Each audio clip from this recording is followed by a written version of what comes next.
மன்னரும் மறைசாட்சியுமான புனித வென்செஸ்லாசனுடைய நினைவு நாளை கொண்டாட இந்த நாளிலே நாம் அழைக்கப்படுகிறோம்.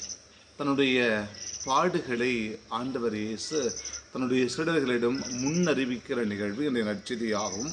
எல்லாம் வீண், வீணிலும் வீண், முற்றிலும் வீண் என்று சபை உரையாளர் இன்றைய முதல் வாசகத்திலே தெளிவுபடுத்துகிறார். இந்த மனித வாழ்விலே பல நேரங்களிலே நாம் கொண்டிருக்கிற எல்லாமே வீண் என்று எண்ண தோன்றுகிறது.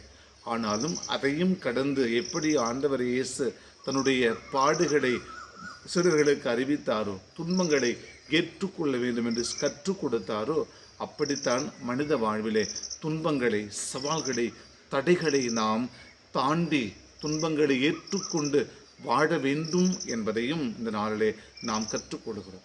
மன்றாடுவோம். அன்றை உருவான இறைவா, துன்பங்கள் மத்திய நீர் துணையாய் வந்து அன்பு திருமகன் இயேசுவின் பாடுகளிலே எங்கள் துன்பங்கள் வழியாக பங்கு பெறுகிறோம் என்பதை உணர்ந்திட வாழ்ந்திட வரம் தாரும். ஆமென்.